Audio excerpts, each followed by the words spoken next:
आए हैं सो जाएंगे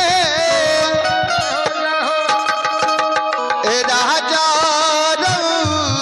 की फकीरी, एक ही सिंहासन चढ़ी चले, एक बंदे जाते जंजीर।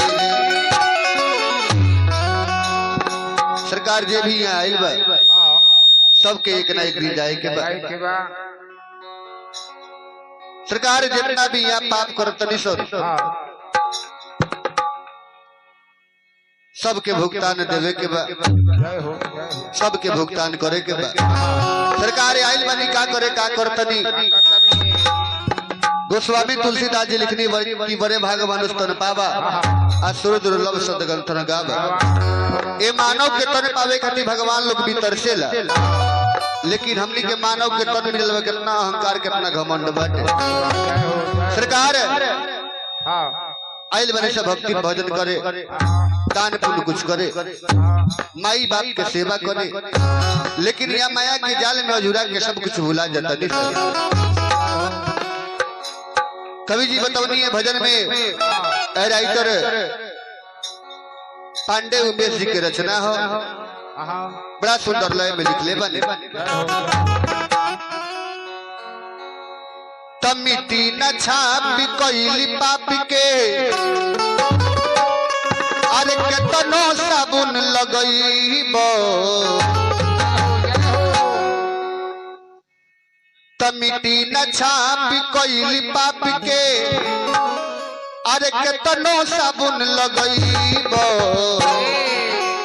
एह जन्म नाही तो वह जन्म ने चुकईबो, वह जन्म ने चुकईबो।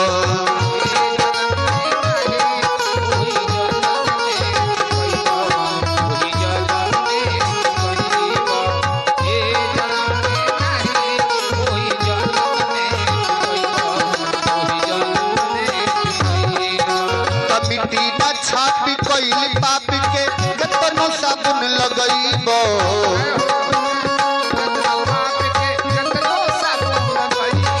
अरे बिटी न छापी कोइली पाप के केतनो साबुन लगईबो, एह जन्म नाही तो वह जन्म में चुकईबो, वह जन्म में चुकईबो।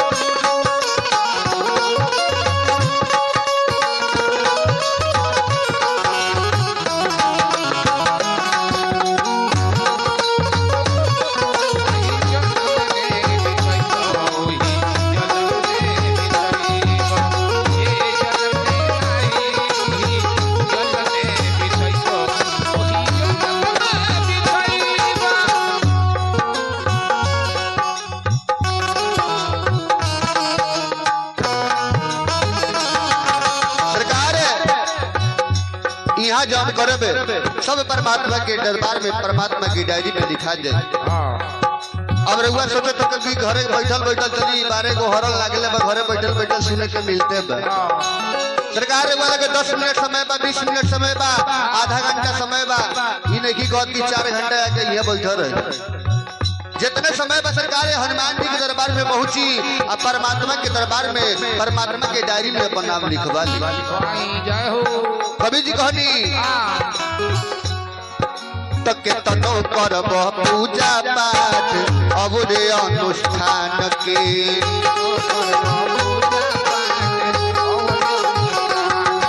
अरे के तनो करब पूजा पाठ अब रे अनुष्ठान के,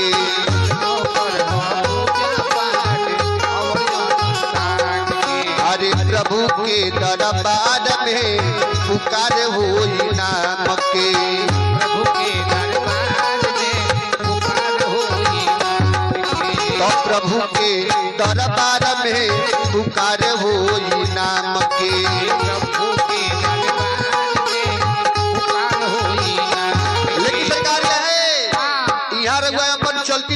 तनी अपने रंगदारी चला ले तनी, लेकिन सरकारी विभाग कुछ ना चली। वो परमात्मा के दरबार में वो यमराज के सामने रह कुछ ना बोल पाए। जवन गलती कैले बनी सब वहां बतावे के पड़ी, ओकर भुगतान देवे के पड़ी। तो प्रभु के दरबार में पुकार होई नाम के,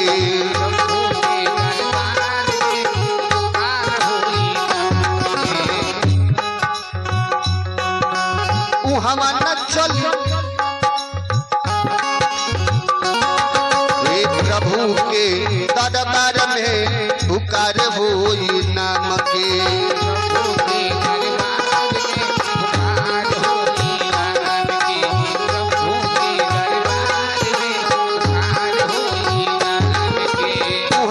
चली कवनो चारा मुहवा कहाँ छुपैब, यह जन्म नहीं तो वह जन्म में चुकैब, वह जन्म में चुकैब।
कि पापी के पलरा भारी होई धर्म तब का कोरी।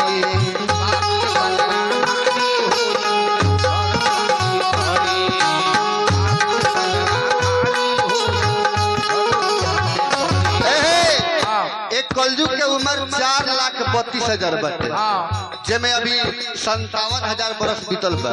अभी सारा यही के यही पढ़ले बा। 13 गो चरण होला, प्रथम चरण अभी पढ़ावल जाला। सरकार सभी यही के यही बटे।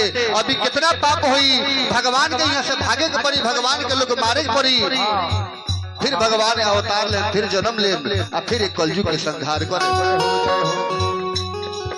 तो पापी के पलरा भारी होई धर्म तब का कोरी।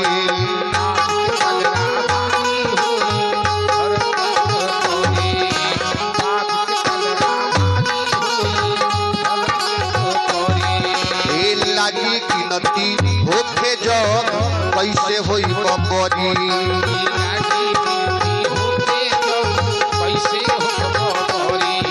अरे लागी गिनती होके जब कैसे होई बबरी।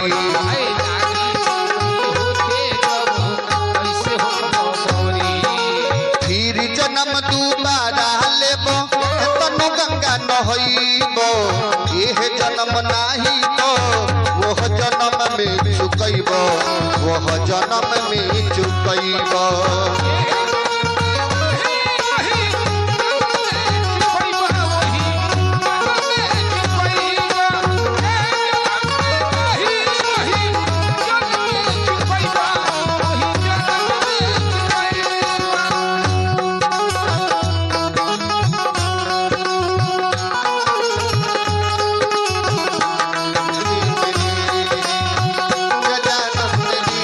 सबके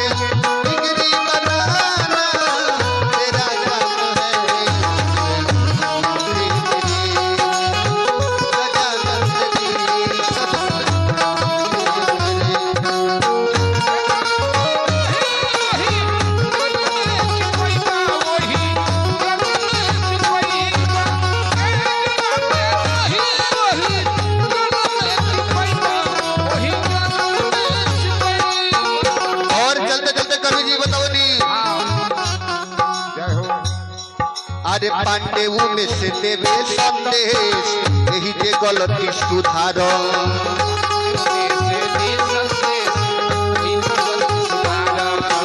पांडेव में से देवे संदेश यही जे गलती सुधार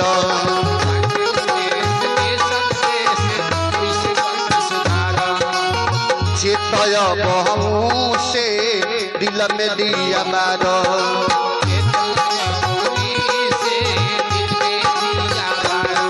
अरे चेतय बहु से दिल में दिया मारो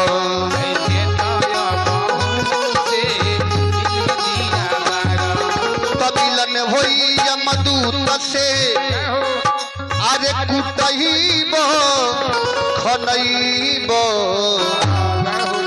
एह जन्म नाही तो वह जन्म में चुकैब वह जन्म में चुकैब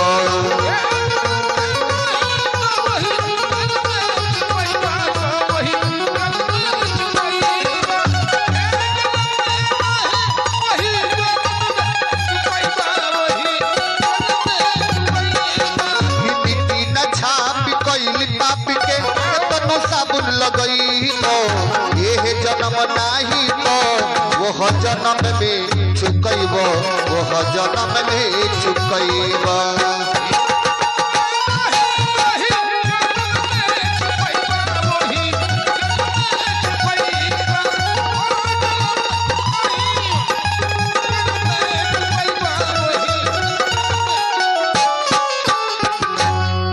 प्रेम से बोली साची दरबार की भक्त और भगवान